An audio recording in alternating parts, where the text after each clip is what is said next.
All right, welcome to the Learning College here.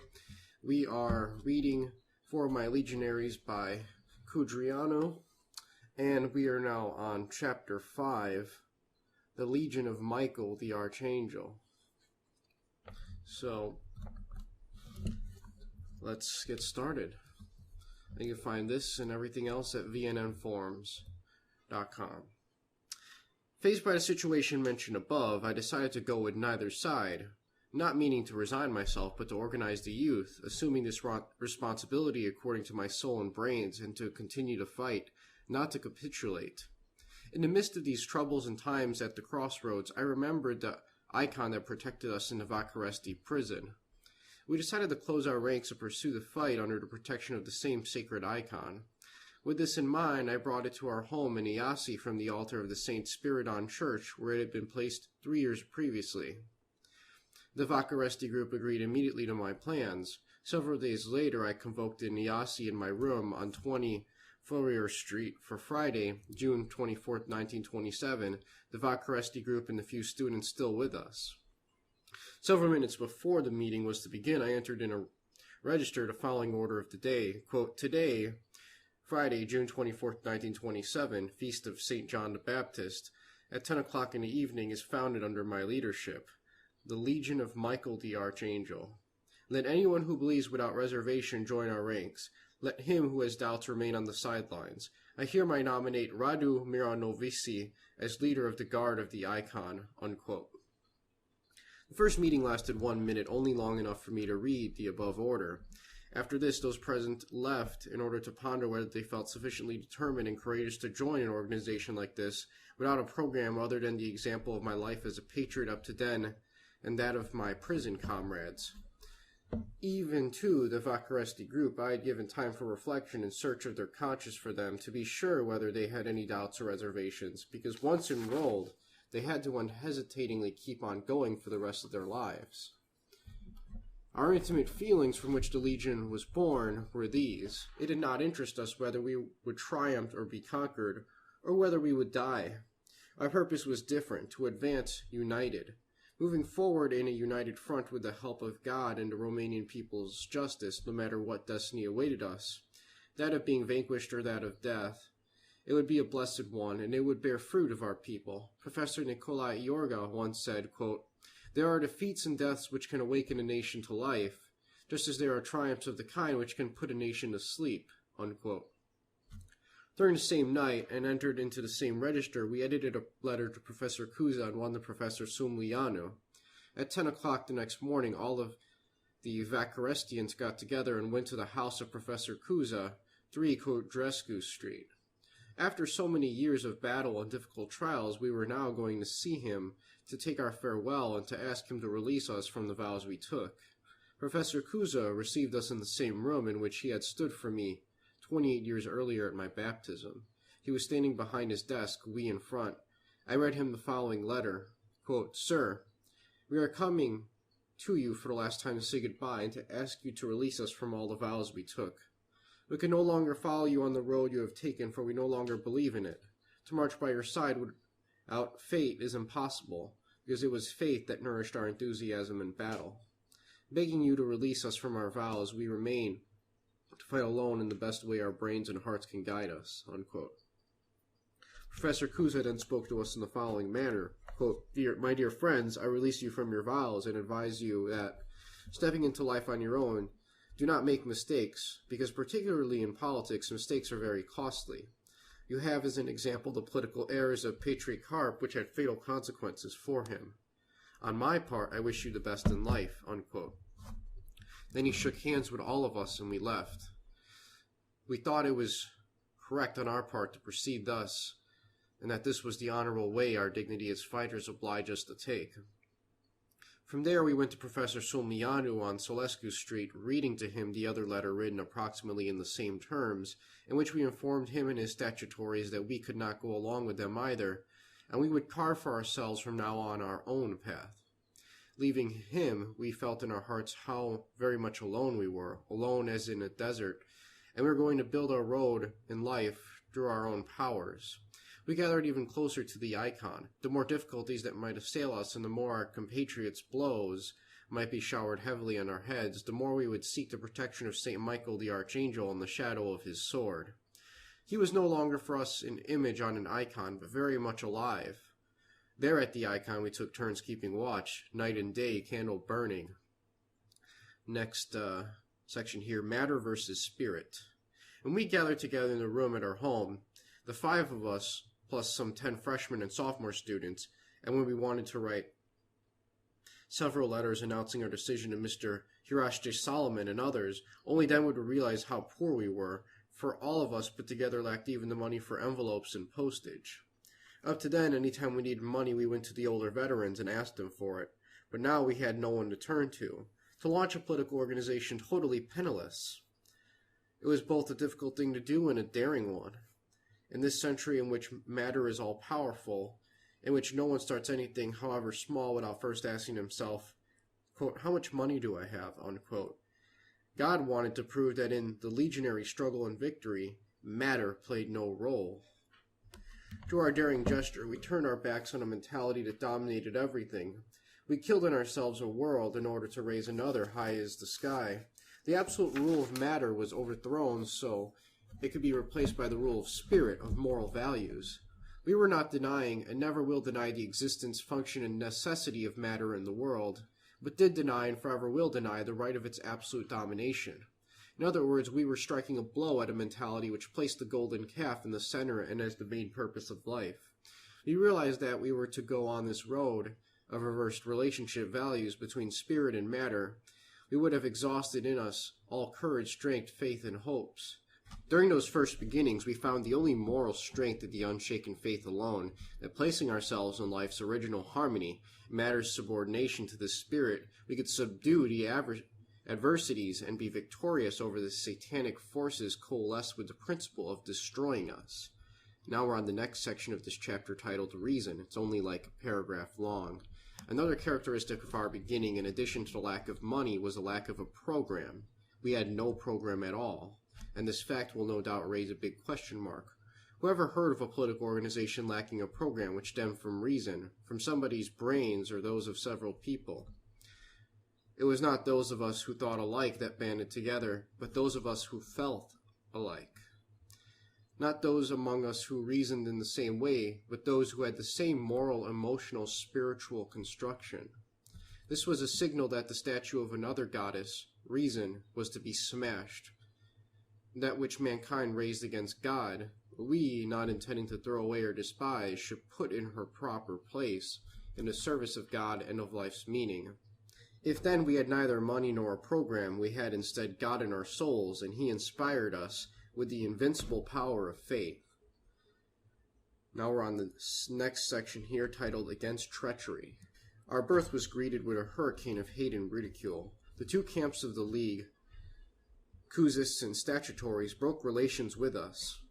All students in Iasi left us, and the attacks of the Kuzists up to now, and by Kuzists we mean professors of Professor Kuza's party members, just in case you don't know. And the attacks of the Kuzists up to now, directed at the Statutories, were from now on to be aimed at us, piercing like arrows into our hearts. We would not be hurt by the arrows' wounds, but we were going to be terrified by what we were to discover in people. Briefly, we would be rewarded and honored with the weightiest insults for everything we had done before, and suffer blow after blow. We would not only feel hate, but see lack of character and incorrectitude of soul in their nakedness. Soon we would become, quote, exploiters of the national idea, unquote, for our personal benefit. We would not have believed that those who pounded their breasts with their fists a year earlier, claiming rewards for their pretended suffering, would now have the courage to throw into our faces the accusation just mentioned. Soon people would learn that we had, quote, sold out to the Jews, unquote, and even articles full of insults were going to be written, and there would be peasants who would believe it, and men who would turn their backs on us, unjustly. Insults the enemies never dared to use against us before, out of fear, were coming now at us from our friends, fearlessly and without shame. If it be true that we who had gone through such suffering and whose bodies had endured so much abuse would be capable of such an infamy, namely to sell ourselves as a group to the enemy, then there would be nothing left any more to do but set dynamite to this people and blow it up. A people which had given birth and had raised in its bosom such children deserved to live no longer. But if it is not true, those who invent such lies and disseminate them are scoundrels who drain away the trust of their nation in its own future and destiny. For such as these, no punishment from their country is great enough. What confidence could this people have in victory and the future if in the midst of the tough fight it is waging it hears that we, its children, raised in its arms, in whom placed its most sacred hopes, betrayed it? I leave those days only in the memory of those of us who lived them. To them, my comrades at the time, witnesses of those hours, I said, quote, "Do not be afraid of these pygmies, for whoever has such souls cannot ever win. You will see them someday fall on their knees at your feet. Do not forgive them, because they are not going to do it out of remorse for the committed transgression, but out of treachery. And now, even if hell with its unclean ghost should confront us, unmoved in our firm hand, we will vanquish it." Up to that time, I had known the beast in man. Now I saw the scoundrel in man. Guard yourselves and the children of today, and tomorrow of the remaining people, and of any other people in the world of this frightening plague, treachery. All of the intelligence, all of the learning, all talents, all education will be of no avail to us if we are going to be treacherous. Teach your children not to use treachery either against a friend or against their greatest foe. Not only will they not win, but they will be more than defeated. They will be crushed. Nor should they use treachery against a treacherous person and his treacherous ways, for if they should win, only the persons change. Treachery will remain unchanged. The treachery of the victor will be substituted for that of the defeated. In essence, the same treachery will rule the world. The darkness of treachery in the world cannot be replaced by another darkness, but only by the light brought by the soul of the brave, full of character and honor. And yet the very beginning of this barrage of hatred and treachery came to us a refuge giving them hope. Hirash Solomon, that man of great honor and conscience, engineer Blanaru, attorney Mile Lefter, Andrei Ionescu, Alexandru Ventonic, Dumitru Ephraim, Kostanescu, Ian Butnaru, Hirduyakin, Ishi Antohi, etc. These are really hard to pronounce names. All these distinguished and veteran fighters in the League now gave me the impression of some shipwrecked souls whose ship sank in the middle of the sea, and they landed tired and troubled on our small island on which they could find inner peace and confidence in the future. General Madrigescu told us, quote, "Though I am old, I will go with you and I will help you, only on one condition, that you not shake the hands of these people who lack honor. For if you did this, it would disgust me to no end, and I would lose all my hopes in you." Unquote. Professor Ian Gavanescu began to show an interest in us and in what we were doing. Now we're on the next section of this, titled, "The Beginnings of Legionary Life." 4 lines marked our small initial life. 1. Faith in God. All of us believed in God. None of us was an atheist. The more we were alone and surrounded, the more our preoccupations were directed to God and toward contact with our own dead and those of the nation. This gave us an invincible strength and a bright serenity in the face of all blows. 2. Trust in our mission. No one could be presented the smallest reason for our possible victory. We were so few in number, so young, so poor, so hated and detested by everyone, that all arguments not based on fact pleaded against any chances of success. And yet we went ahead thanks only to the confidence in our purpose, an unlimited trust in our mission and in the destiny of our country. 3. Our mutual love.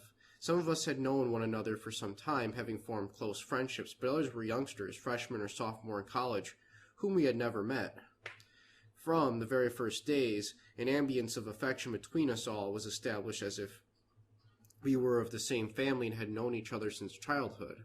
The need for an inner equilibrium was obvious in order to be able to resist. Our common affection had to be of the same intensity and force to match the wave of hatred from outside. Our life in this nest was not cold, official life, with distance between chief and soldier, with theatrics, rhetorical statements, and assumed airs of leadership. Our nest was warm.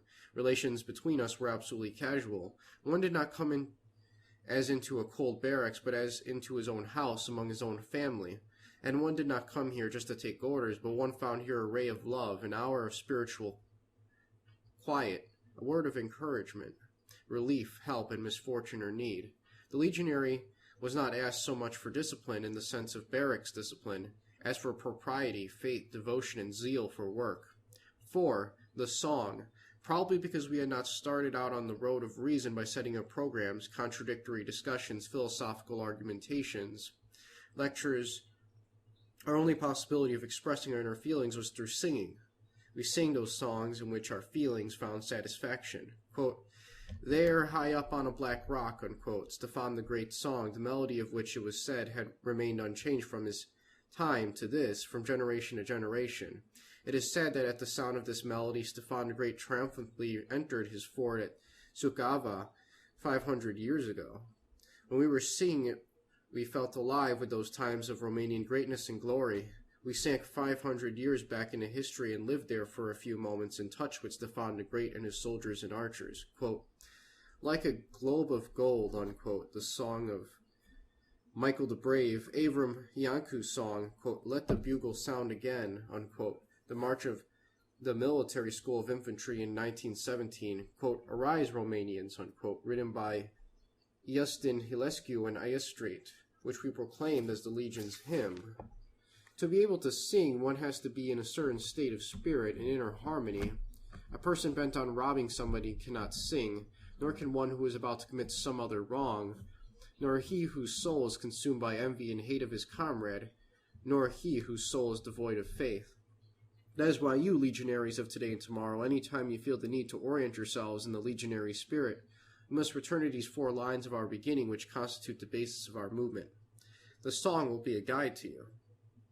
If you are not going to be able to sing, you must know that a sickness gnaws at the depth of your spiritual being, or that life has filled your innocent soul with sins. And if you cannot rid yourself of these sins, you ought to step aside, leaving your place to those who can sing. Pursuing our life on the above-mentioned lines, we set out to act from the first days. I designated leaders who received and gave orders. We did not start out by engaging in some spectacular actions. As we were faced by some problem, we set out to solve it. Our first action was fixing the room in our home in which the icon of St. Michael the Archangel was kept. We whitewashed it, we scrubbed the floor. The legionary girls began sewing curtains. Then legionaries wrote down several maxioms I collected either from the Gospels or from other writings. They embellished our walls. Here are some of them. Quote, "God carries us on his victorious chariot," unquote. Quote, "Whoever wins, I shall be his God," unquote. Quote, "He who does not have a sword, let him sell his cloak and buy one," unquote. Quote, "Fight bravely for faith," unquote. Quote, "Avoid carnal pleasures, for they kill the soul," unquote. Quote, "Be vigilant," unquote. Quote, "Do not destroy the hero that is in you," unquote. Quote, "Brothers in fortune as in misfortune," unquote. Quote, "Whoever knows how to die will never be a slave," unquote. Quote, "I await the resurrection of my fatherland and the destruction of the hordes of traitors," unquote, etc. In a week's time, our headquarters was set up. Our second action was of a different nature. It pertained to what our attitude should be toward outside attacks. We decided not to respond to them, which was extremely difficult for us all. Our morale was being ripped apart, but this was the time of heroic endurance. Another action, no one is to try to convince anybody to become a legionary. The customary sleeve pulling and fishing for members always displeased me. The system was and has remained contrary, even to this day, to the legionary spirit. We shall state our point of view simply. Whoever wanted to join would come, and will join if he is accepted. But who is coming? People of the same spiritual essence as ours. Many, very few. In Iasi 1 year later, there were only 2 or 3 more than the first day. In the rest of the country, however, there were more who were joining as they learned about our existence. All those approaching us were characterized by two distinct lines and clearly visible. 1, a great correctitude of soul. 2, the lack of personal interest. Among us, one could profit by no benefits. No promising prospects opened up. Here, everybody had only to give soul, wealth, life, capacity for love and trust. Even if one who was an innocent individual or was motivated by some interest joined, he could not remain with us, for he could not find here a propitious setting. He would automatically leave a month, a year, 2 or 3, retreating, deserting, or betraying. Next section is titled Our Program. This nest of youth was the first beginning of legionary life, the first cornerstone. It had to be laid on solid ground. That is why we did not say, quote, "Let us go out to conquer Romania," go through villages and shout, "A new political organization has just been formed, come ye all and sign up," unquote. We had written up no new political platform in addition to the 10 existing ones in the country, all of them perfect in the eyes of their authors and supporters. And we did not send out legionaries to wave a program around in villages calling people to adhere to it in order to save the land. In this point of view, again, we differed fundamentally from all the other political organizations, the Akuzists included. All of these believed that the country was dying because of lack of good programs. Consequently, they put together a perfectly gelled program with which they started out to assemble supporters. That is why everyone asks, quote, "What is your program?" unquote. This country is dying of lack of men, not lack of programs. At least this is our opinion. That, in other words, it is not programs that we must have, but men, new men, for such as people are today, formed by politicians and infected by the Judaic influence. They will compromise the most brilliant political programs. This kind of man who is alive today in Romanian politics we earlier met in history. Nations died under his rule and states collapsed. The greatest wrong done to us by Jews in the political system, the greatest national danger to which they exposed us, is neither the grabbing of the Romanian soil and subsoil, not even the tragic annihilation of the Romanian middle class, nor the great number of Jews in our schools, professions, etc., and not even the influence they exercise over our spiritual life, though each of these in itself is a mortal danger for our people. The greatest national peril is the fact that they have deformed, disfigured our Daco-Romanic racial structure, giving birth to this type of man, creating this human refuse, the moral failure, the politician who has nothing in common with the nobility of our race anymore, who dishonors and kills us. If this species of man continues to lead the country, the Romanian people will close its eyes forever, and Romania will collapse, in spite of all the brilliant programs with which the trickery of this degenerate creature is able to dazzle the eyes of the unfortunate multitudes. From among all the pests brought to us by the Jewish invasion, this is the most frightening one. All peoples with whom we Romanians came in contact and fought, from the barbarian invasions till today, have attacked us on a physical, economic, or political level, leaving untouched our moral and spiritual patrimony, our conscience from which sooner or later sprang forth our victory, the breaking of the foreign yoke, even when they came upon us in large numbers and took all our riches, even when they ruled us politically.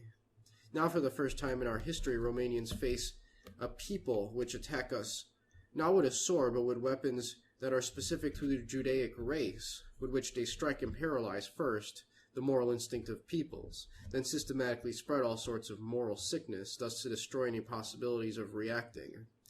That is why our people feel disarmed and defeated. As a consequence of seeing this state of affairs, the cornerstone on which the Legion stands is man, not the political program, man's reform, not that of political programs. The Legion of Michael the Archangel will be, in other words, more a school and an army than a political party.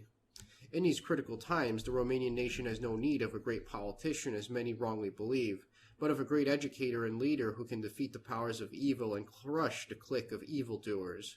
But in order to do this, he will first have to overcome the evil within himself and within his men.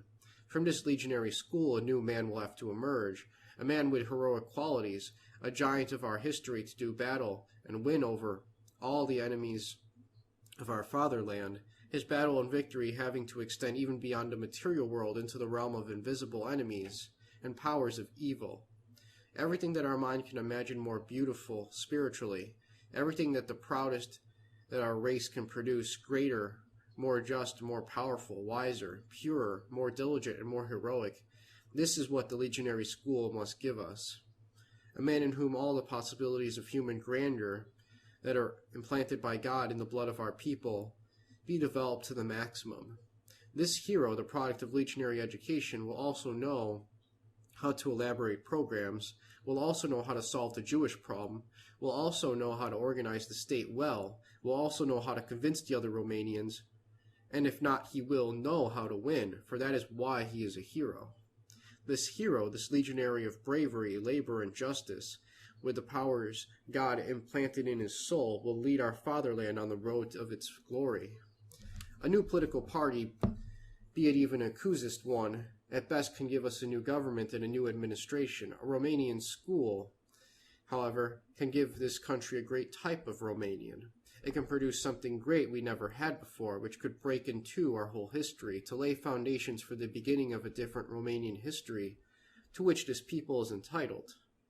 For our people, by virtue of its millenary suffering and sufferance, by virtue of its purity and gallantry of soul, has perhaps the only people in the world which, in all its history, never committed the sin of invading and subjugating other nations. We shall create an atmosphere, a moral medium in which the heroic man can be born and can grow. The medium must be isolated from the rest of the world by the highest possible spiritual fortifications. It must be defended from all the dangerous winds of cowardice, corruption, licentiousness, and of all the passions which entomb nations and murder individuals.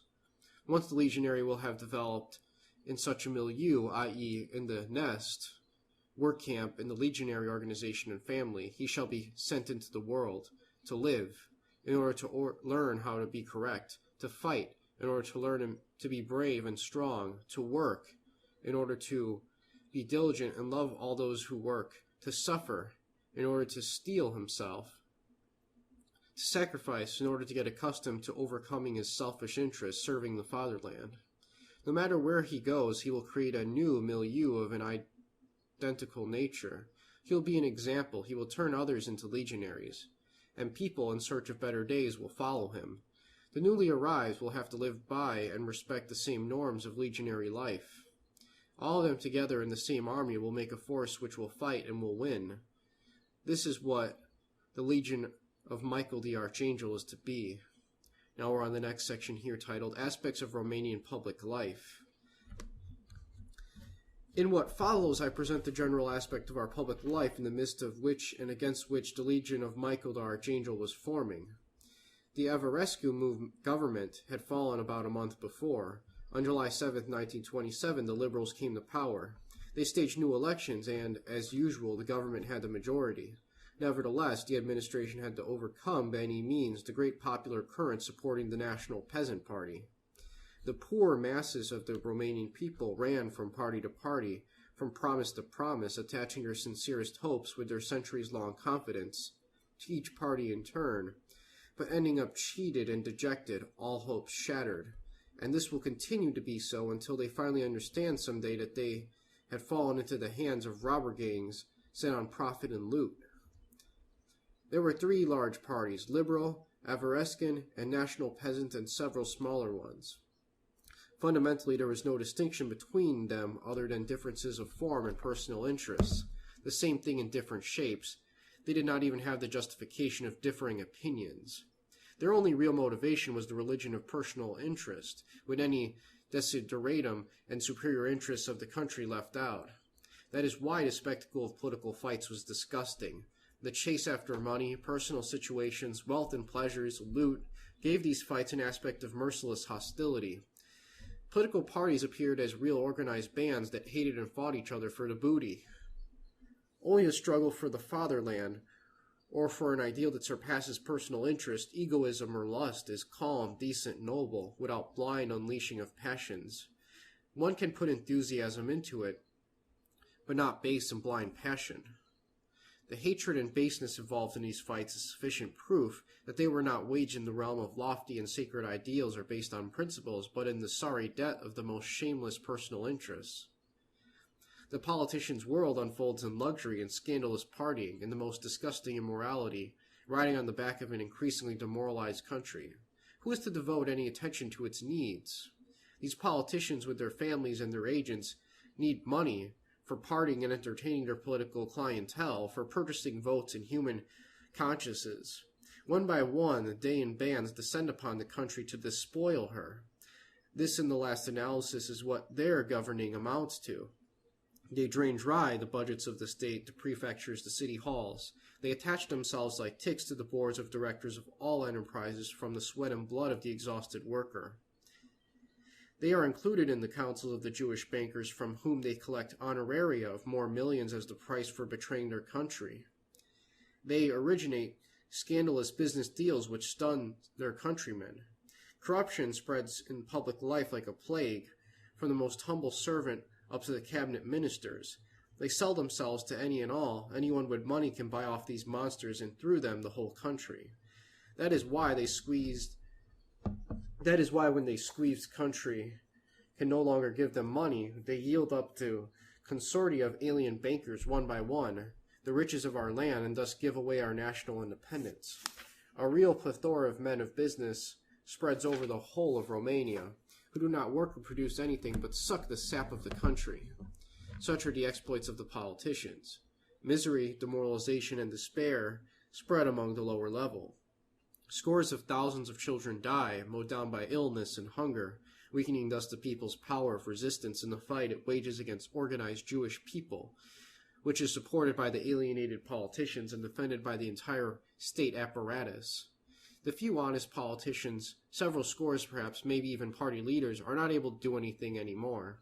They are like some poor puppets in the hands of the Jewish press, of the Jewish or foreign bankers, and of their own fellow politicians. This mess, this demoralization, this infection is sustained step by the whole phalanx of Jews interested in our destruction in order to replace us in this country and thus steal our riches completely. Through their press, which usurped the role of our Romanian press, through hundreds of filthy sheets, through an immoral and atheistic literature, through movie houses and theaters which spread licentiousness, through banks, the Jews have become the masters of our country. Who could oppose them? Today, when they are the promoters of disaster and their appearances the signal of our national death, who shall confront them? The national movement lies prostrate on the ground. In these last elections, the League came out 70,000 votes less, totaling less than 50,000, less than 2% nationwide. From the 10 parliamentarians it had yesterday, today it had none. There must come a day when the legionary will know how to face this monster and how to tackle him in a life-or-death battle. He alone. Now we're on the next section here titled, Our Apprehensions Facing This World. Our small number, compared to the giant force of this all-powerful might, made us oftentimes pose questions such as these to ourselves. What if we will be outlawed? If these Hydra realize what we plan, they will raise before us every possible obstacle and will try to crush us. Their eyes are fixed upon us. They can provoke us. They did it once to us, when quietly and peacefully we started work at Ungheni. Then they took us to the brink of the abyss with all of our plans. What are we going to do if they provoke us? Shall we again pull out our pistols and fire so that our bones may rot in prisons and our plans may fail? Faced with glimpses of such perspectives, the idea of retreating into the mountains sprouted in our minds. There, where the Romanian accepted the fighting all the enemy hordes, the mountain has been close to us for a long time, to our life. It knows us, rather than letting our bodies dry up and our blood dry out in our veins in the bleak and ugly prisons. Better to end our life dying to the last man up in the mountains for our fate. We reject thus the humiliation of finding ourselves again in chains. We will attack from there by incursions down into all the Jewish wasp nests. Up above, we will defend the life of the trees and the mountains from further devastation. Down below, we will spread death and mercy. We will be sent for to be caught and killed. We will escape, hide, and we will fight back, and in the end, certainly, we will be downed, for there will be but a few of us sought by Romanian battalions and regiments. Then we will receive death. The blood of all of us will flow. This moment will be our biggest discourse addressed to the Romanian people, and the last one. I called Moda Garnida Corneliu Codreanu and Radu Miranovici, and shared with them these thoughts of mine. We had to think both about the good and bad days ahead.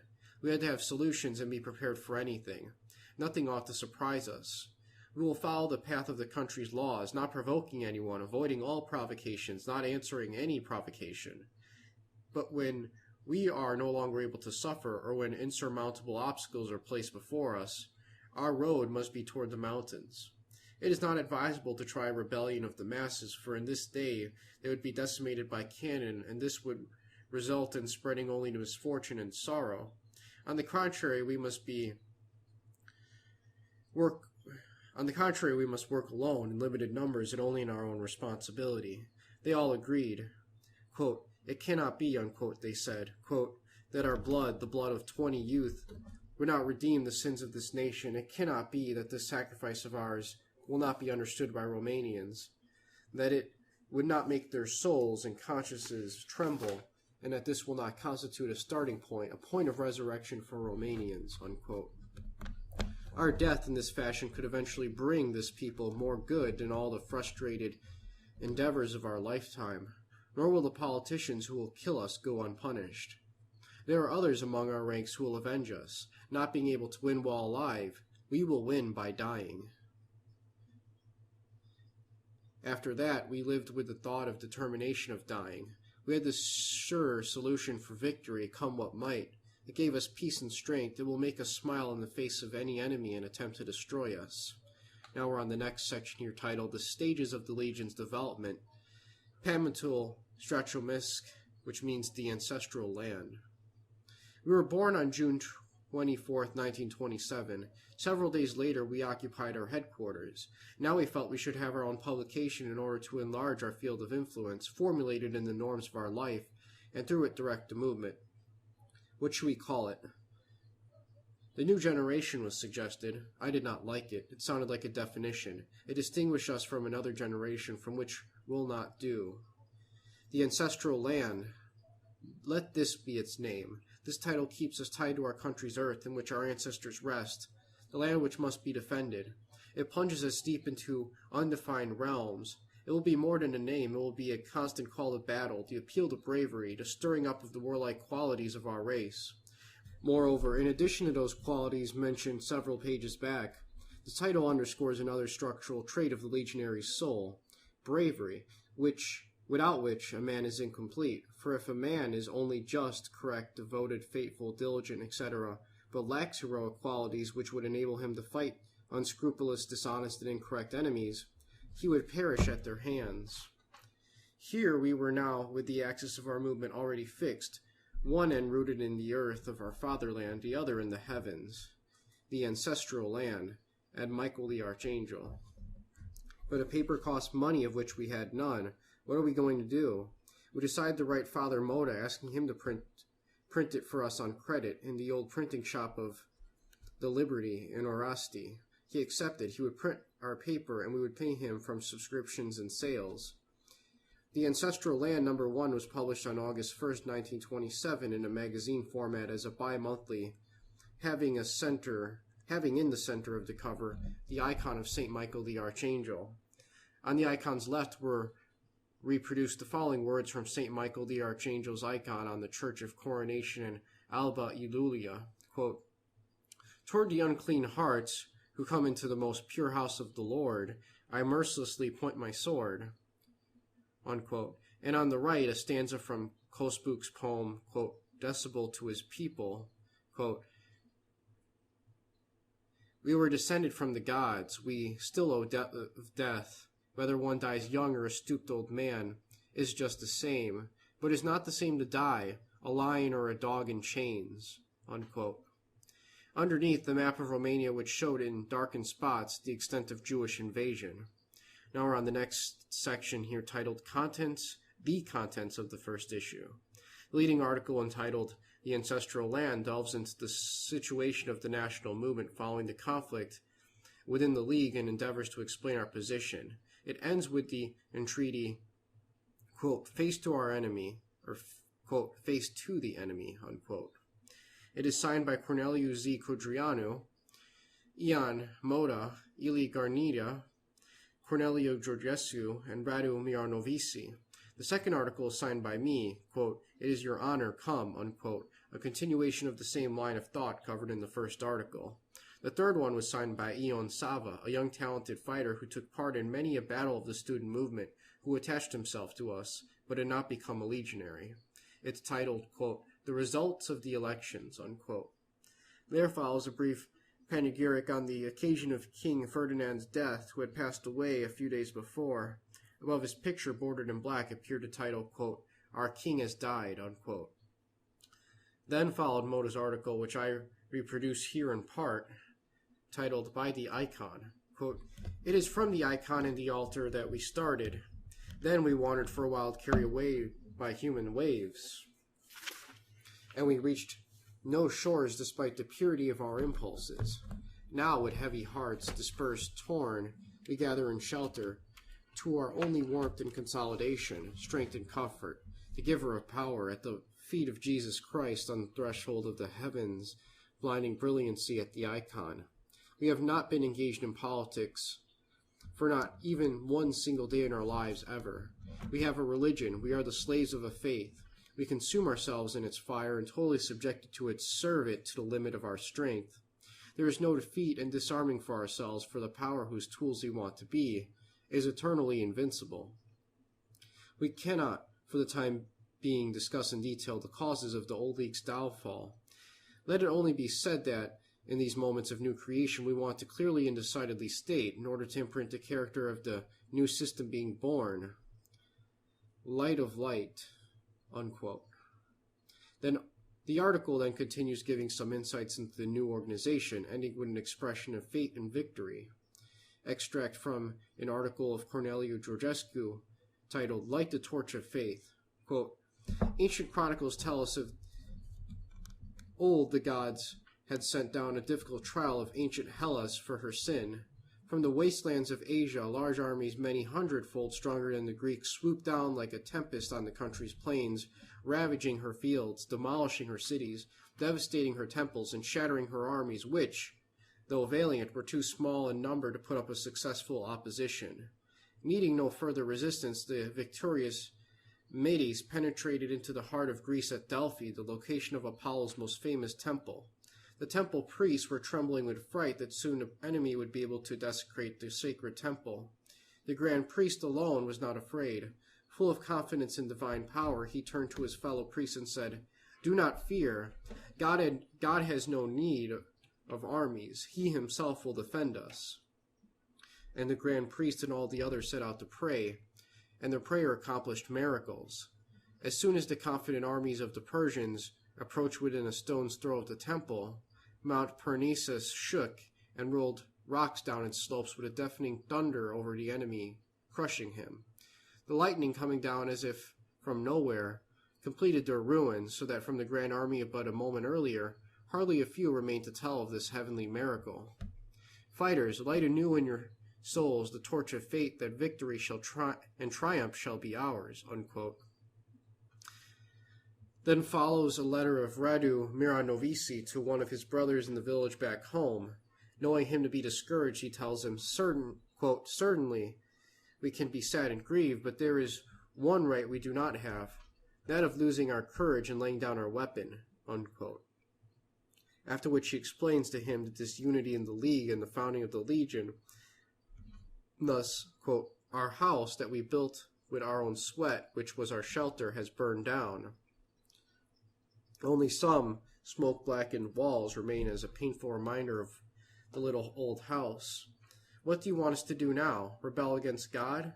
This cannot be, for the Lord hath given, the Lord taketh away. Blessed be the name of the Lord. Shall we cross our arms and perish in misery, cold, rain, and wind? No. But with faith in God we shall begin to work, and little by little should build for ourselves a new home twice as beautiful. Here it is, the Legion, for which we had laid a first cornerstone," unquote. Granita's article is next, titled "Discord Among Brothers, the Enemy's Joy." Quote, "My heart is full of chagrin. I take my pen in hand to share with others the torment of disquieting thoughts that enveloped us in the fear of our late troubles. The quarrel among brothers and the disagreements among leaders have become so evident that we can no longer hide them. Their consequences are likely going to discourage many, and the discouragement of those who place their confidence in the League is certainly a step backward, a step toward defeat. This is so obvious because at no time in history was it ever evidenced that this unity led to anything else but misfortune, disaster. We shall know how to walk on the road we chose 7 years ago, and just as determinedly. Our bones, accustomed to the harshness of prison, days, and misery, will feel good in battle trenches on position against the adversary. Let the Jews who today rejoice, believing the hour of their martyrdom had arrived, know that there is a corner in the country where, at any hour of the day or night, there is a troop watching its face to the enemy." Unquote. Several items of this information, complete with the first issue together with the article, quote, "Dreams, Hopes, Reality," unquote, by engineer Georgi Klein, former vice president of LANC in Moldavia, from which I extract the final part. Quote, "What do we need in order to reach this final goal? A fighting army led by a capable leader surrounded by devoted helpers. In this question, as far as I am concerned, though much older, I follow the action group of the young Corneliu Codreanu, Ian I. Moda. Obviously, the contribution of many of all those today dispersed in demoralized camps is needed. Consequently, if someone in some corner of Romania has opened a list of subscribers, whether authorized or not, let him enter there my name also, with what I can give, my life." Now we're on the next section here titled "The Fundamental Principles of Legionary Ethics." The second issue of the Ancestral Land was published on August 15th. In the lead article entitled "The Legion of Michael the Archangel," I try to formulate briefly the first ethical norms of legionary life, which we mean to strictly respect and affirm, and around which should gather all those who prize them. Anyone who would come and grow in our midst will have to grow up respecting them. I select from this statute article the ideas in the order which I wrote them at the time. The first idea, moral purity. The second, disinterestedness in battle. The third, enthusiasm. The fourth, fate, work, order, hierarchy, discipline. The fifth, the Legion shall stimulate the energy and moral force of our nation, without which there can never be any victory. The sixth, justice. The seventh, deeds, not words. You accomplish, do not talk. The eighth, at the end of this school, a new Romania will emerge, in the long-awaited resurrection of this Romanian people, the aim of all our efforts, suffering, and sacrifices we make. I want to elaborate upon some of them. Alright, this next section is titled "The Disinterestedness in Battle." Defeating personal interest is another fundamental virtue of the legionary.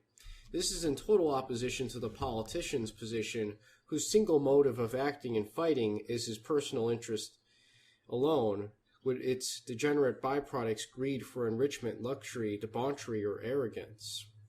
This is why, dear comrades, from now on, for as long as a legionary life shall exist, you ought to know that wherever you shall feel coming on, be it in the soul or some fighter, or be it in your own soul, the snarl of this personal interest, there the legion has ceased to exist. There the legionary ends, and the politician begins to show his fangs. Look a newcomer right in the eye, and if in his eyes you should detect the gleam of some small personal interest, it says in parentheses here, either material or ambition, passion, pride, know that he cannot become a legionary, nor shall donning the green shirt or adopting the legionary salute be enough for someone to become a legionary, not even if he rationally understands the legionary movement, but only if he leads a life in conformance with the norms of legionary life.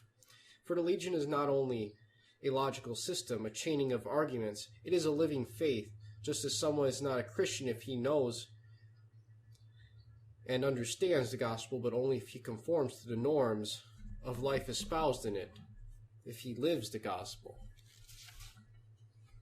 Now we're on the next section here titled Discipline and Love. The entire social history of mankind is full of struggles, having at its base two great principles, one striving for a place to the detriment of the other, the principle of authority and the principle of liberty. Authority has striven to expand the detriment of freedom, and the latter has endeavored to limit as much as possible the power of authority. These two face to face cannot mean cannot but mean conflict. To orient a movement after one or the other of these two principles means to constitute the historical line of unrest and social warfare. It means to continue on one hand the line of tyranny, oppression, and injustice, and on the other hand the line of bloody insurrection and permanent conflict. Therefore I want to call the attention of all legionaries, and in particular that of newer ones, that they should not deviate from the movement's line because of a misunderstanding. In many a case I noticed that as soon as a legionary received a rank, he stiffened with all his being into authority, breaking away from everything that bound him to his comrades till then, and felt compelled to impress others by the use of his authority. The legionary movement is based exclusively neither on the principle of authority nor on that of liberty. It has its foundations rooted in the principle of love. In it both authority and freedom have their roots. Love is the peace between the two principles, authority and liberty. Love is in the middle, between them and above them, embracing both of them in everything they have best and removing the conflicts between them. Love can bring neither tyranny, oppression, injustice, bloody insurrection, nor social warfare. It can never mean conflict. There is also a hypocritical concept of the principle of love practiced by tyrants and Jews who continuously and systematically appeal to the sentiment of love of their fellow men, behind which they continue to hate and oppress undisturbed. Applied love means peace of soul in society and the world. Peace no longer appears like the poor expression of a mechanical and cold equilibrium between the two principles. Authority and liberty contend the war eternally, namely to an impossibility of harmony. Goodness and love are going to give us peace, not justice, for justice is very difficult to realize integrally. Even if an instrument of its perfect realization would be found, man who is incapable of recognizing and appreciating it would remain forever discontented. Love is the key to peace which our Savior offered all nations of the world. In the end, nations, after they have wandered, searched, and tried everything, will be convinced that except for that love which God implanted in one's soul as a synthesis of all human qualities, and which He sent to us through Jesus Christ our Savior, who placed it above all virtues, nothing exists which can give us quiet and peace. Faith, labor, order, discipline, too, have their roots in love. How wonderfully and wisely speaks the Apostle Paul. Quote, "If I speak with the tongues of men and of angels, and I have not love, I am becoming a sounding brass, or a tinkling cymbal. And if I should have the gift of prophecy, and should know all mysteries and all knowledge, and if I should have faith so that I could remove mountains, and have not love, I am nothing. And even if I should distribute all my wealth to feed the poor, and if I should deliver my body to be burned, and have not love, it profit me nothing. Love is patient, is kind, it envieth not, dealt not perversely, it is not puffed up by pride, is not ambitious, seeketh not her own, is not provoked to anger, thinketh no evil. Rejoiceth not in iniquity, but rejoiceth with the truth, beareth all things, believeth all things, hopeth all things, endureth all things. Love never falleth away. Prophecy shall be made void, tongue shall cease, knowledge shall be destroyed." Unquote. Corinthians 1:13, 1-8. It is from here that our movement stems. I do not know how to urge you more to cultivate love, both you who lead and you under command. Love will give you unsuspected and unlimited possibilities for solving all the tough problems with which you will be confronted. Where there is no love, there is no legionary life. Look for one moment at this legionary life, and you will understand what it is that binds us all one to another, the big to the small, the poor to those who are rich, those old to the youth. But love does not abolish the obligation of being disciplined, just as it does not do away with the obligation of working, or that of being orderly. Discipline is a limitation we impose upon ourselves either in order to conform to some ethical norms of life, or to the will of a leader. In the first case, we practice it in order to attain the heights of life. In the second, to be successful in battle either against nature or enemies.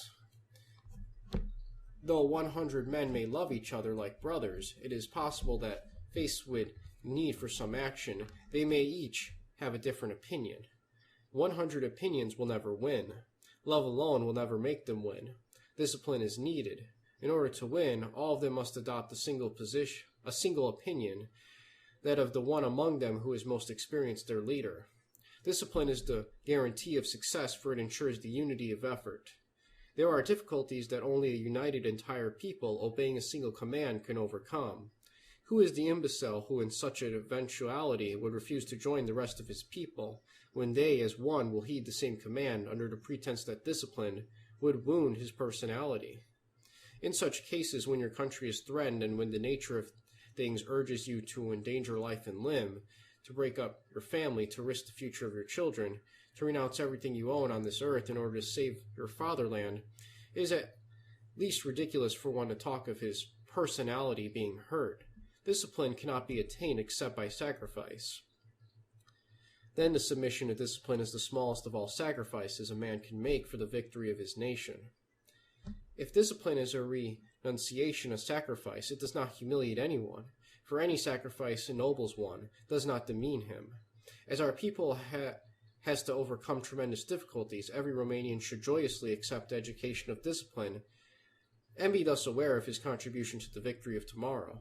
There is no victory without unity, and there is no unity without discipline. Therefore, our nation should consider it a very hostile act and condemn as dangerous to her victories and her very life any deviation from the school of discipline. Now we're on the next section here titled, The Struggle for Maintaining Our Review. The struggle to assure the publication of our review was the second stage of our development. Lacking finances, our efforts took on the aspect of a real battle. In fact, battle is what we named it from the start. We made use of two strategies. 1, concentrating all our efforts on the same objective at the same time. 2, stimulating our fighters during the battle by citations and distinctions. You will not encounter this principle in our legionary activity, in all our legionary activity.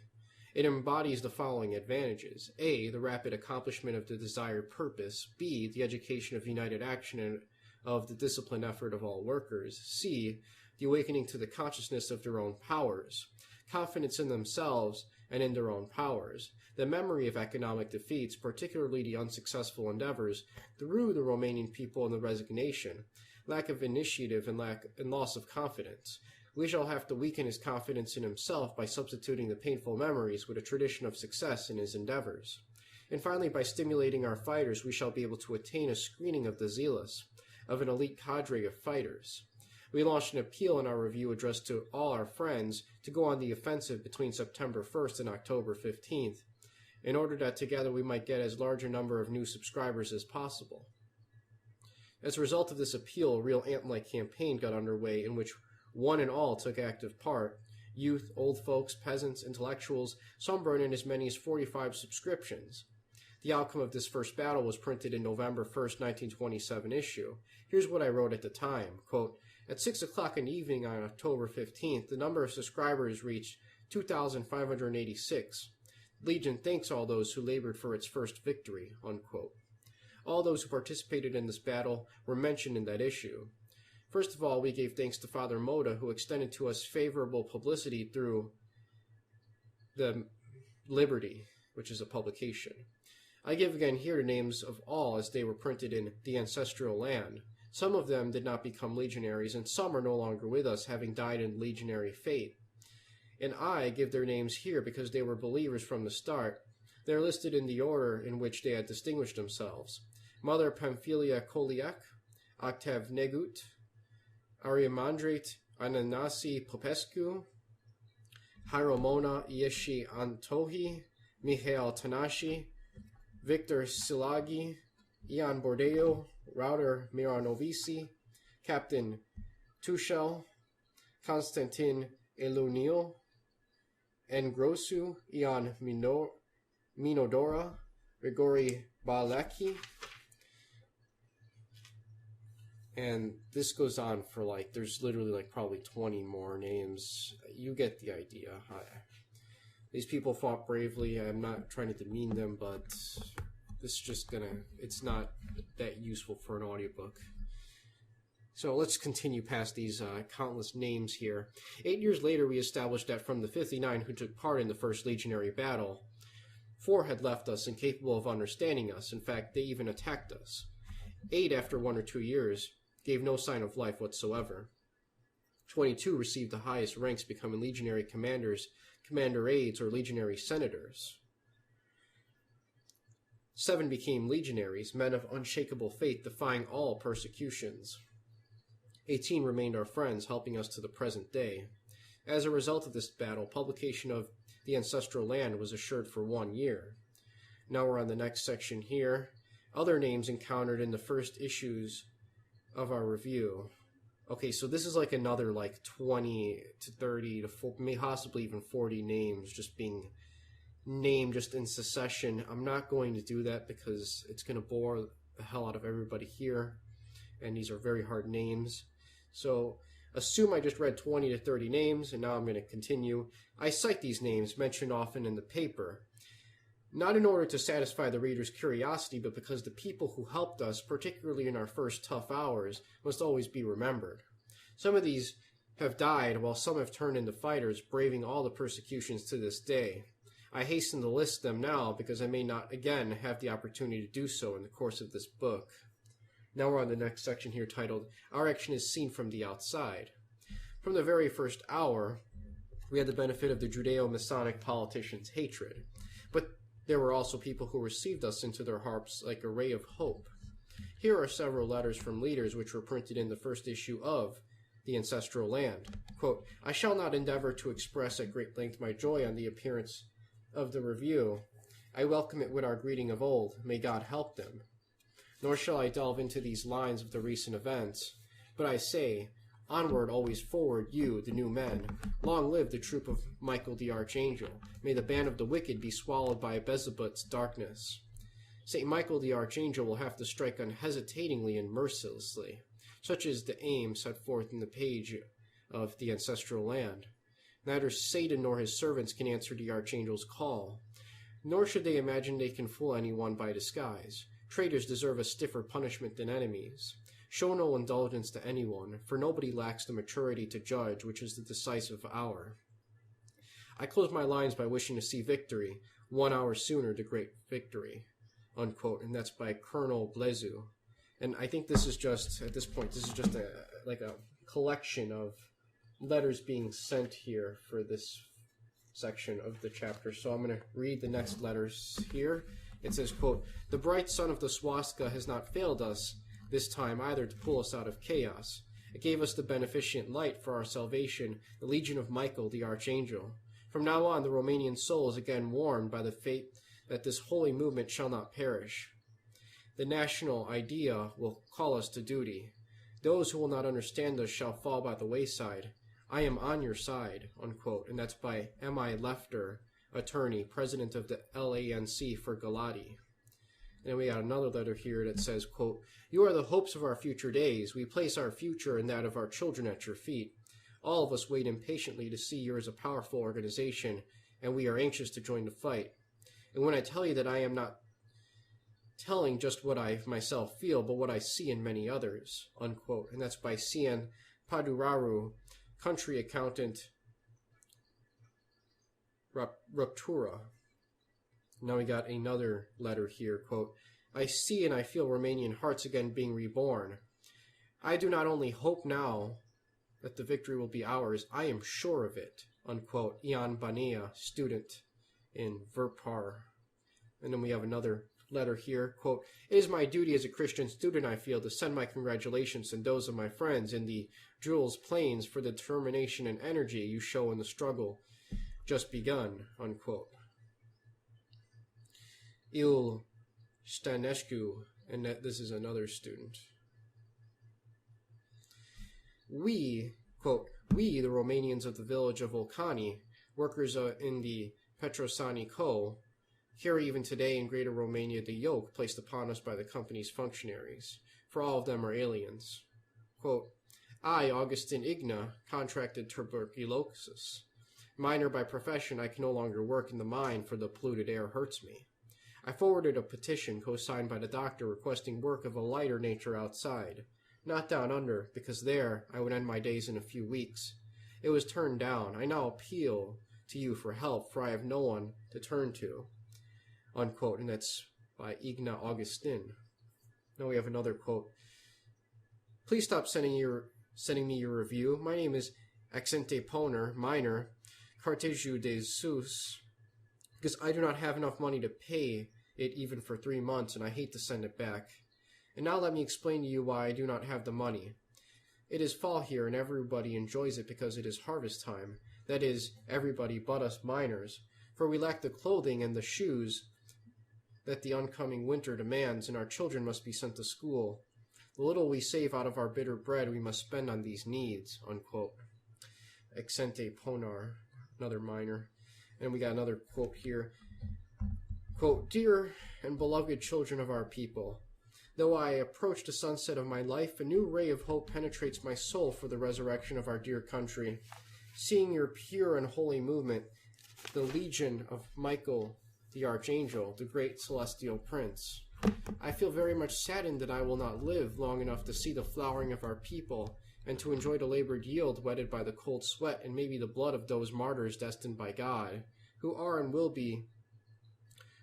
will yet be for the fulfillment of the greater plan that has been needed with so much suffering. It is quite late, the plague is spreading, our grave is being dug, the grave diggers are ready to bury us forever, and we Romanians, big or small, hesitate, barter, and quarrel over ambitions, empty vainglory, and perishable wealth. I keep quiet, for I am unschooled. You keep quiet because you are Willie. He, because he is harnessed in a political party. They keep quiet because they are the administration, and so we all keep quiet. The darkness of our downfall envelops us gradually, and the torch of our people goes out. I am a poor peasant plowman, but I can handle the pen as well as I can shovel or the scythe. I shall help you with my money, my pen, by deed and word, asking you to give me a little corner in our review, The Ancestral Land. I shall write under the title, Are we Romanians, or are we not on the threshold of doom, and why? Who are the guilty? Which is the cause of causes? What is being done, and what must be done? What must each Romanian know and do?" Unquote. That's by V.I. Onofri Plowman from the village of Vaslui. Now we got the next section here, titled Beyond Forms. As a matter of fact, the ancestral land is full of such letters, a contribution of our countrymen to the Legion's creation. For the Legion is more than an organization with members, books, and chiefs. It is a state of spirit, a unity of feeling and living to which all of us contribute. Members, chiefs, numbers, uniforms, program, etc. make up the visible Legion. The other one, though, that one does not see is the most important. The visible Legion without the invisible one, namely the state of spirit, of life, means nothing. It would be but a form devoid of any content. We did not set ourselves up with our review like professors at their chairs, raising a barrier between us, the chiefs, the teachers, who had their teachings and theories printed in the review, and the readership, who has nothing to do but learn our teachings and conform to them. On one hand, us, on the other, they. No. To make the Legion does not mean giving her a uniform, buttons, etc. It does not mean to elaborate her system of organization. It does not even mean to formulate her legislation, leadership norms, logically enumerating the text on paper. Just as to create a man, it does not mean making his clothes or fixing his principles of behavior or establishing his program of activity. Neither statute nor program nor doctrine make a movement. These could constitute its Legion, define its aims, system of organization, means of action, etc., but not the movement itself. These are concepts that even men of science confuse. Creating only a statute program, etc., then believing you created a movement is as if wanting to make a man, you would only make his clothing. Creating a movement means first of all giving birth to a state of spirit, a gushing enthusiasm of the spirit of the heart of a people which has nothing in common with the speculations of cold reasoning. This is what constitutes the essential in the legionary movement. I was not the one to create this state of spirit. It came to life by the convergence of our contribution of feeling with that of the other compatriots. The review, The Ancestral Land, was the meeting ground where our aspirations and later our thoughts fraternized with the feelings and thoughts of those Romanians who were attuned to us. So then the Legion in her essence, in that unseen state of spirit, which was felt by all of us, was not my creation. She was the fruit of a collaboration. She was born by the fusion of the following contributions. 1. The feeling of the first legionaries. 2. The corresponding feelings of other Romanians. 3. The presence in the conscience of everybody of all our peoples dead. 4. The urge of our fatherland's soil. 5. God's blessing. I would not want my thoughts to be wrongly interpreted by someone as if I were saying, quote, I am not one of these legionaries in uniform. I am a legionary in spirit, unquote. This cannot be. On the spiritual foundation is created doctrine, program, statute, uniform, activity, all alike, not as accessories but as factors that fix the spiritual content of the movement, giving it a unified form and maintaining it alive in the people's conscience and carrying it toward accomplishment and victory. The legionary movement is all of these together. The uniforms that appeared in all contemporary movements, fascism, the black shirt, National Socialism, the brown shirt, etc., were not born from the leaders' imaginations. They were born out of a necessity of expressing the state of spirit, the expression of the unity of feeling. They are the visible face of an unseen reality. Now we're on the next section titled The National Movements and Dictatorship. Anytime there is talk about a national movement, tendencies toward a dictatorship are systematically attributed to it. I do not wish to make a critique of dictatorships in this chapter, but I want to show that Europe's present-day national movements, such as the Legionary movement, fascism, National Socialism, etc., are neither dictatorships nor democracies. Those who fight us by shouting, quote, down with fascist dictatorship, fight against dictatorship, defend yourselves against dictatorship, unquote, do not hit us. They are shooting off target. They can only hit the notorious dictatorship of the proletariat, unquote. Dictatorship presupposes the will of a single man forcibly opposed upon the will of other subject in a state. In other words, two opposing wills, that of the dictator or a group of men on one hand, and that of the people on the other. When this will imposes itself by constraint and cruelty, when the dictatorship is tyranny, then the dictatorship is tyranny. But when a nation with a majority of the 98%, an indescribable enthusiasm, a nation of 60 million or one of 40 million souls, approves and deliriously applauds the chief's measures, it means that there is a perfect accord between the chief's will and that of the people. Moreover, they mesh so perfectly that there no longer exist two wills. There is one, the will of the nation, the expression of which is the chief. Between the will of the nation and the leader's will exists then only one relationship, a perfect rapport between them. The claim that the unanimity obtained under the regimes of national movements is due to terror and inquisitorial methods is absolutely ludicrous, because the people among whom such movements arose have a highly developed civic awareness. They fought, bled, and left thousands who died for freedom. They never submitted either to the enemy without or to the tyrant within. Why should they not fight and bleed also today if faced by such terror? And then one can draw votes or even majorities forcibly by terror. One can draw tears or sighs, but has never been heard, nor will it ever be heard, that one can produce enthusiasm and fervor by force, not even within the most retarded nation in the world. Because the national movement is not dictatorial in its essence, we ask ourselves, what is it? Is it a democracy? Not at all, because the leader is not voted in by the electorate, and democracy is based on the eligibility principle. Or in national regimes, no leader is selected by voting. He is acquiesced to. If these regimes be not dictatorships or democracies, then what are they? Without defining them, one must admit they represent a new form of government, sui generis. In the modern states, it has not been encountered up to now, and I do not know what name it will be given. I believe that it has at its basis that state of spirit, the state of elevated national conscience, which sooner or later spreads to the outskirts of the national organism. In a state of inner revelation, that which of old was the people's instinctive repository is reflected in these moments in the people's conscience, creating a state of unanimous illumination which is encountered only in the great religious revivals. This phenomena could rightly be called a state of national occumencity. A people in its entirety reaches an awareness of self, of its purpose and destiny in the world. During past history, only flashes of such awareness have been noticed, but today we are faced with some permanent such phenomena. In such a case, the leader is no longer a master, a dictator, who does as he pleases, who leads according to his whims. He is the incarnation of this unseen state of spirit, the symbol of the state of consciousness. He no longer does as he pleases. He does what he must do. and he is guided not by the individual or collective interest, but by the interests of the immortal nation, which have penetrated the conscience of the peoples.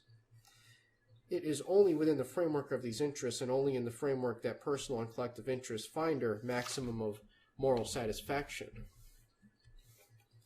Now we have here titled, The First Beginnings of Organization. The organization of cadres constitutes a new development stage in the legionary movement. Any movement, in order not to remain chaotic, must be cast into molds of organization. The entire legionary system of organization is based on the idea of the nest, namely a group varying between 3 and 13 men under the command of a leader. We have no members in the sense of isolated individuals. There is only the nest, and the individual member is a part of a nest. A legionary organization is not formed from a number of members, but a number of nests. This system has not varied much in its essence from the beginnings to the present day. It occasionally received needed improvements, for an organization must consider realities. It is like a child constantly growing, whose clothing must constantly be fitted as it develops. It is wrong for those who imagine how the organization should be in its final stage to proceed by cutting for it from the start a vestment that will not fit it except in the final stage of development, just as it is wrong for some to proceed with cutting a tight fit at the beginning, then discounting later on the movement's growth, thus compelling it to struggle in forms no longer fitting. I shall not insist here too much on the nest, because I treated that question extensively in the Nest Leadership Manual, which I just want to comment real quickly outside of the audiobook, well, in the audiobook commentary, that this is a book in itself. You can look it up and buy and read it for yourself. I might even decide to do that one day if I think it's good enough. Continuing here, however, what led me to choose this system? First of all, the needs of the movement. There is a world of difference between the time when the League was founded, when one system was used, and that when the Legion was founded, when we adopted another system. At the time the League was founded, there existed a very widespread current of support. It had to be urgently tapped. While when the Legion came into being, there was no such current of support for us, but only sparse, isolated men scattered in towns and villages. I could not get started by founding county committees because we lacked people, nor could I take some man and name him county head, for it did not make any sense if he was barely able to organize one small village.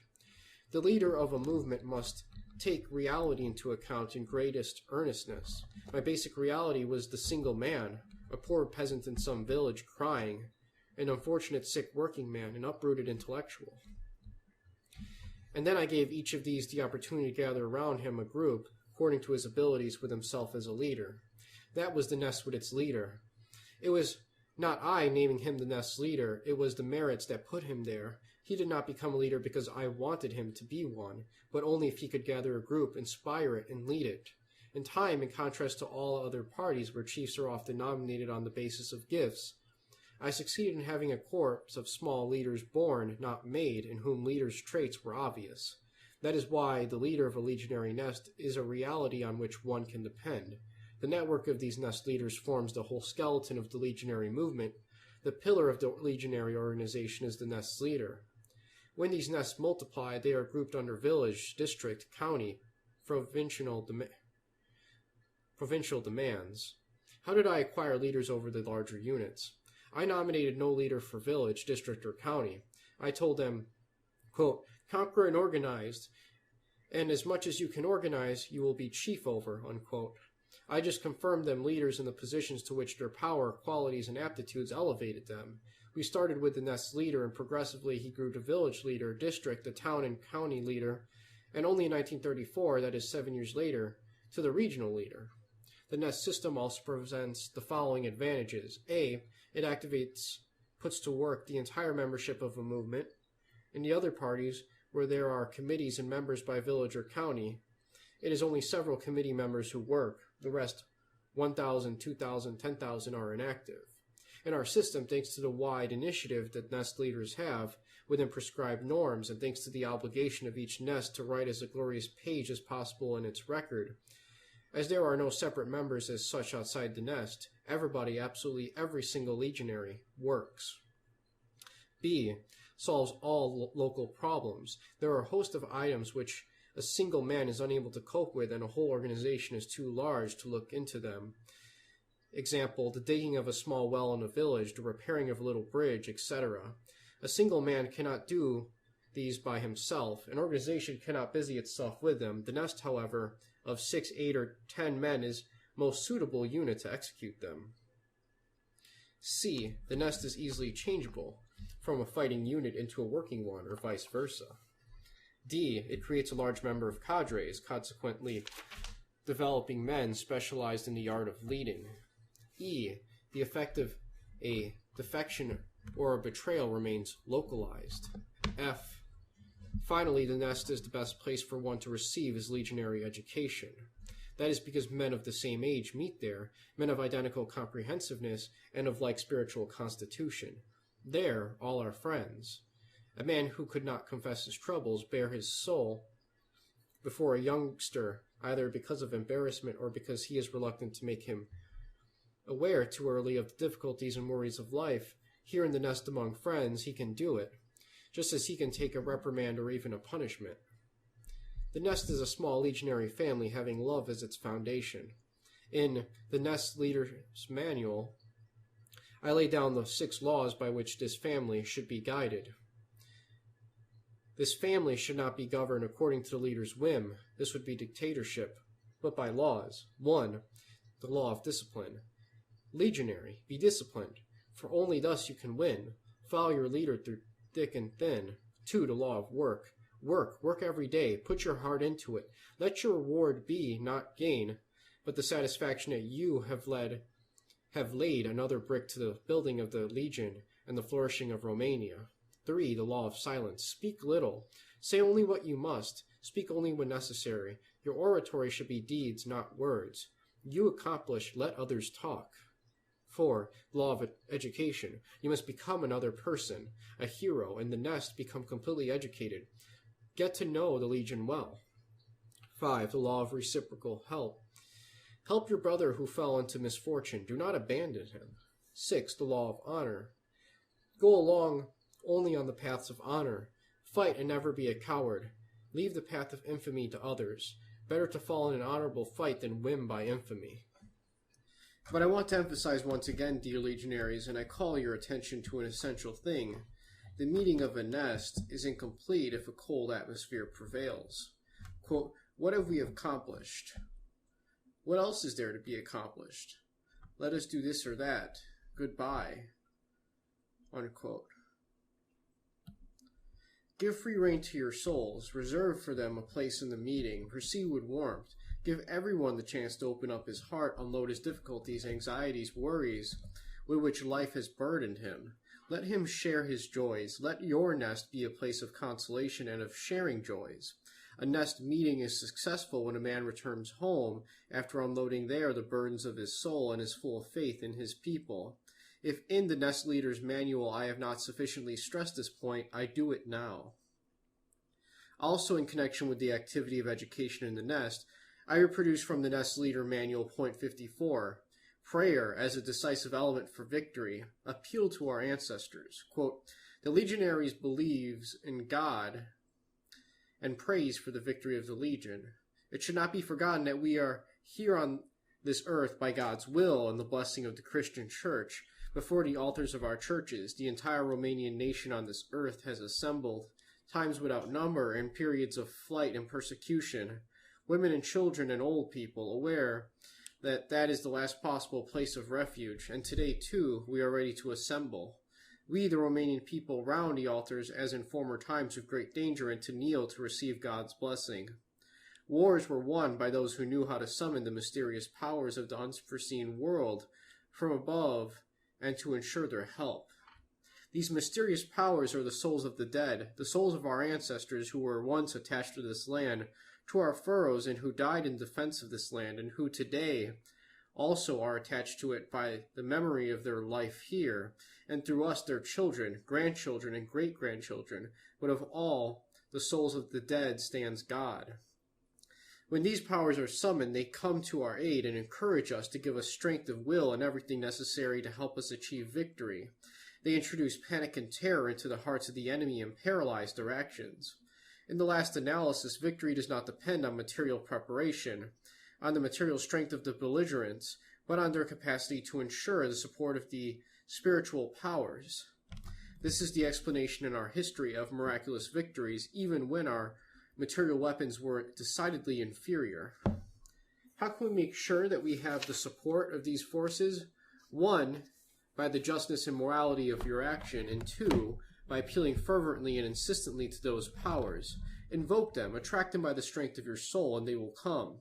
The power of attraction is greater when the appeal, the prayer, is made by many people assembled together. Therefore, at the Nest meetings, which take place throughout the entire country every Saturday evening, prayers will be raised and all legionaries exhorted to attend church next day, Sunday. Our patron saint is the Archangel Michael. We ought to have his icon in our homes, and in difficult times we should ask his help, and he will never fail us." Unquote. These nests are then grouped in units, either by age or sex, as follows. 1. The Brotherhood of the Cross. A. Assembling youngsters up to 14 years of age, the Little Brothers of the Cross.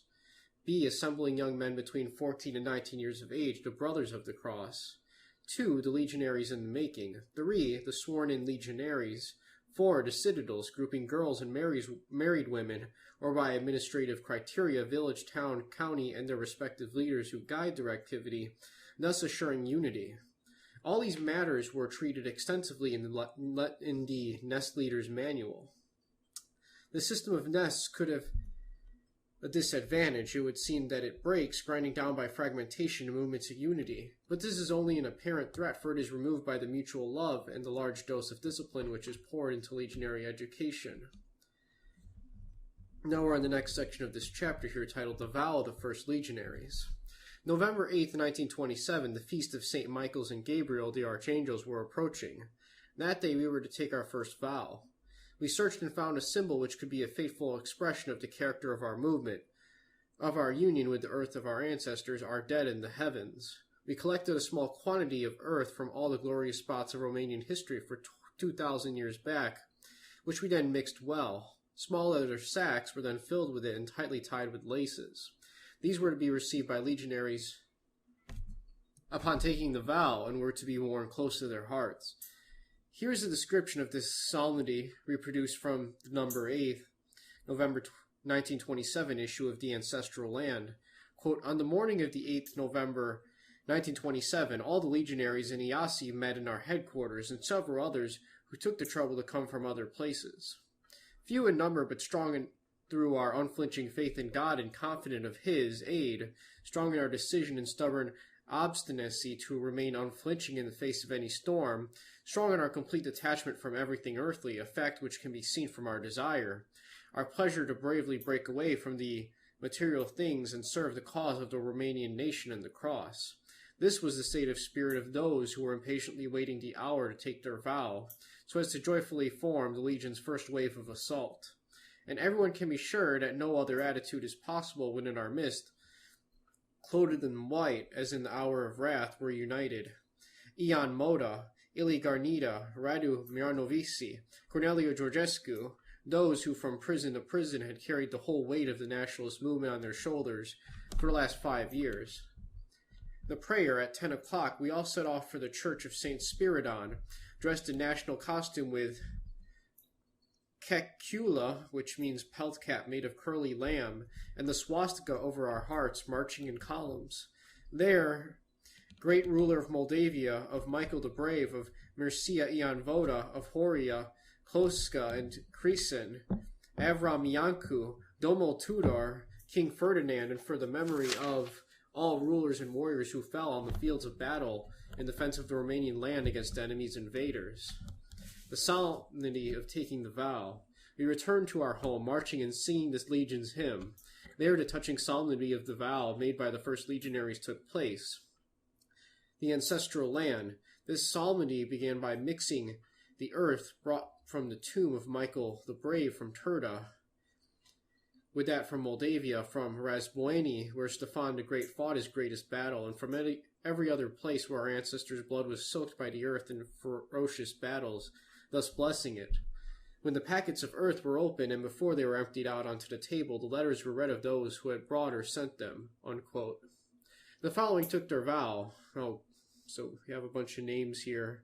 Corneliu Codreanu, Ion Moda, Ili Garnida, Corneliu Georgescu, Rado Miranovici, Yarste Solomon, who presided at the Psalmody, G. Klein, Millie Lefter, Ion Biana, Victor Siligahi, Nikolai Totu, Alexander Ventanik, Dumitru Ifrim, Pantilimon Statashi, Gita Antonescu, Emil Eremiu, Ion Bordianu, M. Siobanu, Marius Pop, Misku Krisan, Popa Butnaru, Budio, Ion Tanashki, Stefan Budicu, Dreyan Kotiga, and Mikhail Stasescu, a high school student. Now we're on the next chapter here titled A New Battle.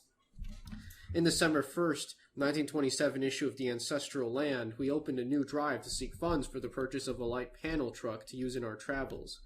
Again, we used the same system of general effort. Legionaries began organizing festive shows, conferences, Christmas choirs, and to contribute their mite.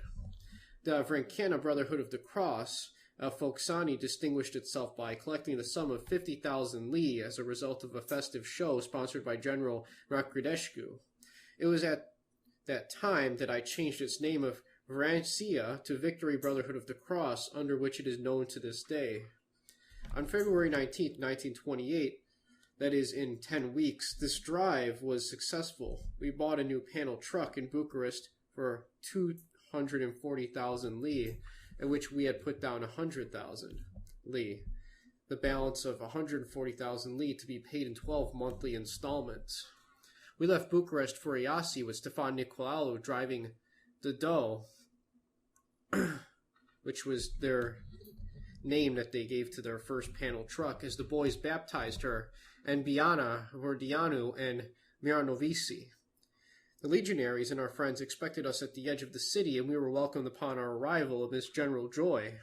In order to meet our monthly installments, we formed a committee of 100, whose members were to contribute 100 li per month for 1 year. This committee reached a membership of 50 within 2 months. Poor people, most of them, small employees, working men, or peasants who, parting with 1,000 li per month, were making a real sacrifice. The girls of Iasi, citadels, and in particular those of Uluia Haju citadel of Galati, began to do embroidery work and sell it to collect money. Now we're on the next section here titled Problems of a Material Kind. For its small needs, the movement was moving along fine from a material point of view. From the work and the contributions of poor people, enough was being collected for us to live on and support activities. Absolutely all sums contributed were published in The Ancestral Land. The journal was full of those who gave 10 or 5 li. Those who gave 50 or 60 li were rarely found, and our bankers were those who could contribute 100 li per month, the committee of 100 members. Let us take at random from this committee Nicolae Vonia from Pensiu, a family with 5 children living in a 2-acre vineyard. 17. D. Popescu, a retired sub-lieutenant. 18. Ion Blanuru, till yesterday a student, now an engineer, making 4,000 li per month. 19. Ion Butnaru, clerk at the Romanian Railways. 20. Nistor M. Tilisa, salesman in a cooperative. 21. Corneliu Georgescu, help from parents. 22. Radu Miranovici, help from parents. 23. Ioscu M. Traian, engineer in forestry. From the economy these contributors imposed upon their spending for food and clothing, enough was being collected for the organization, which by Judy's use of money managed to stay alive and develop normally. But the Jewish press was yelling, quote, "With what money do these gentlemen buy panel trucks? Who finances the movement?" Unquote. And it says here in parentheses, "The Jew, always in bad faith, made several trucks out of the one we own." And then continuing on, "Oh, gentlemen, no one has financed it. No one but the infinite faith of Romanians who, for the most part, are poor as Job," from the book of Job. "Not only were we not financed by capitalists, but I counsel anyone who leads a movement based on sane principles to refuse all offers of financing if he wishes his movement to survive. Because a political movement must be constituted so as to be able to produce alone, out of the faith and sacrifice of its members, exactly as much as it needs to live and grow. For a normal and healthy development, a movement has the right to consume only as much as its members can provide, and its membership can only provide to the extent of their capacity for faith, that is, for sacrifice. It does not provide sufficient funds. Do not resort to outside financing that go about increasing the faith of the membership. In fact, insufficient contributions on the membership's part is an indication of little faith. It does not provide any funds. The organization is dead and it will soon collapse. Lacking faith, it will be vanquished by those that have it. A leader who accepts the outside financing of his movement is like the man who accustoms his body to live on medication. To the extent an organism is administered medication, to the same extent it is condemned to being unable to react on its own. Moreover, when it is deprived of the medication, it dies. It is at the mercy of the pharmacist. Likewise, a political movement is at the mercy of those who finance it. These could cease their financing at any given moment, and the movement, unaccustomed to living on its own, dies. A movement, just like an individual, in fact, may sometimes need a larger amount of money. It then may borrow and repay the loan in time, but only if the certainty of being able to do so exists. Consequently, gentlemen leaders of movements, and saying this I address myself to those who shall come after us, turn down those well-intentioned who offer to finance your movement, naturally. If you should encounter these species in the future, though I think they won't exist in Romania, where even today they seem to be vanishing. All those who can and do finance are the Jewish bankers, the very rich Jews, the big Jewish grain dealers, the great Jewish industrialists and merchants. They finance the political parties in order to exterminate the Romanians in their own country.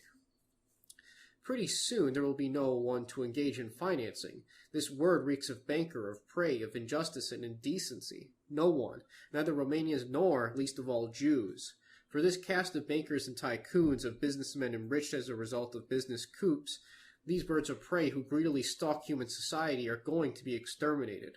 Well-to-do people, rich people, to the limits of decency there will be, but they will not be capable of financing, but only of helping a movement from their savings. This obligation to help their nation in hard times, rests upon every Romanian, and it will so rest forever.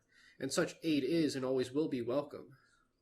But my material situation, as well as that of my comrades, was becoming worse and worse, more pressing.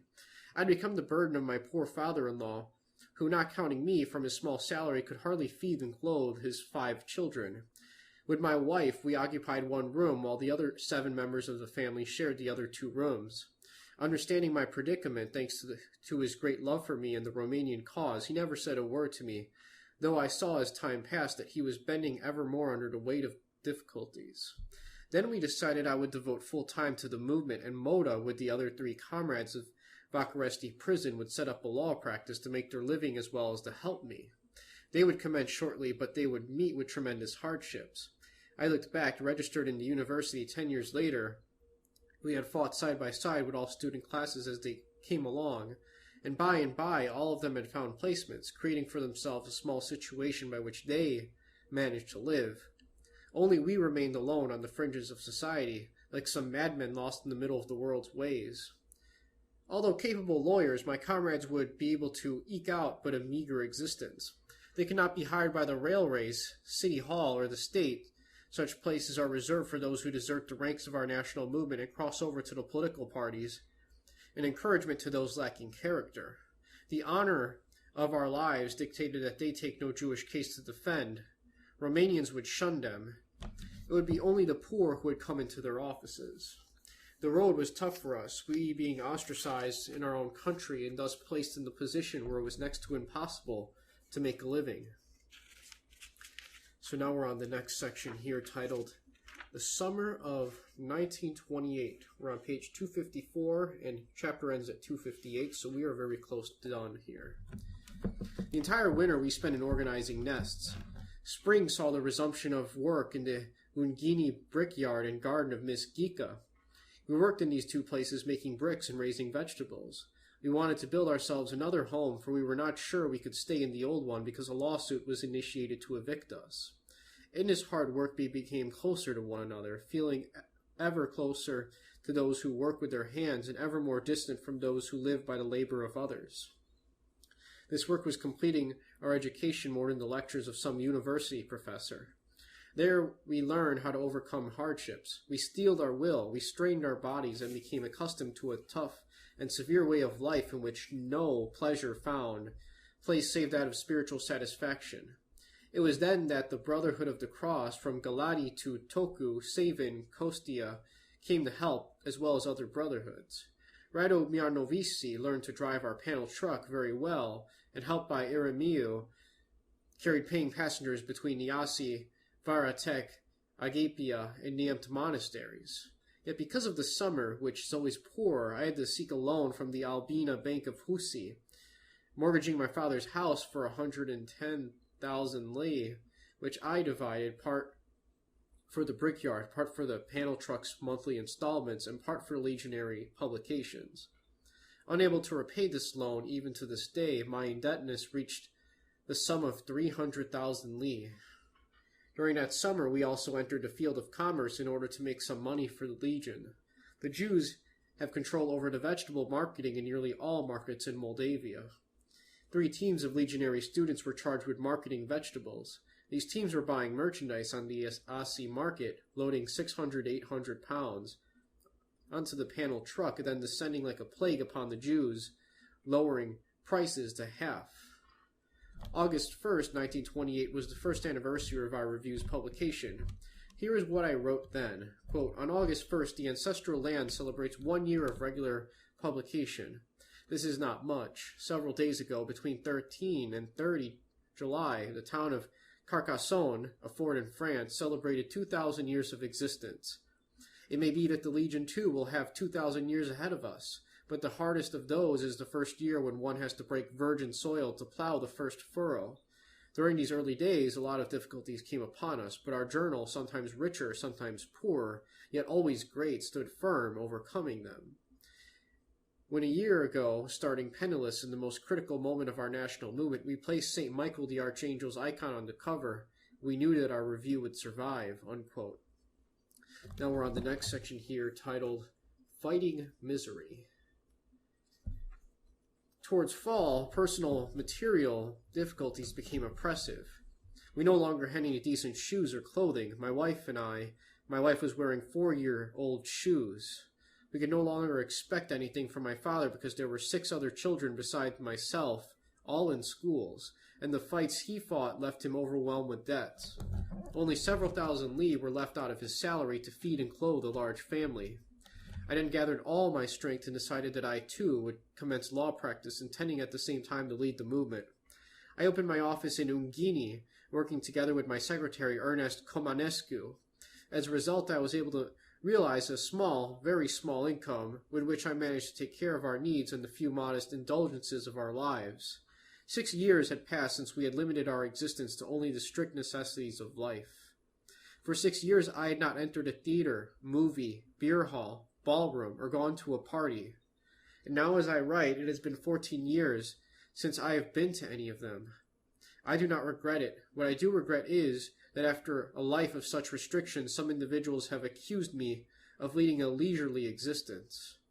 In this misery that lasted years, as in the rough trials in which my fate has put me, I had the steady support of my wife, who faithfully took care of me.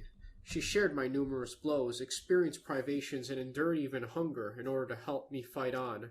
I will forever be grateful to her. Now we're on the next section here, titled Professor Gavanescu Receives the Sack of the Earth. There is a soul who has watched us closely, step by step, having been interested in us. He has been studying us, perhaps. I speak of the old imposing figure of Ion Gavanescu, professor of pedagogy at the University of Iasi since 1880. Once he told us, quote, I wish so much that I too could have been a little sack of earth, unquote. We invited him to our house on December 10th, 1928, where, in the midst of the group of legionaries, I presented him with our gift, the most precious gift we could give him, the little sack of earth. The old white-haired and white-browed professor opened wide his eyes, as in a moment of the gravest solemnity. Then, following a moment of silence, he said, quote, Gentlemen, I am not worthy to receive this talisman except on my knees, unquote. He took it then, slowly knelt and prayed.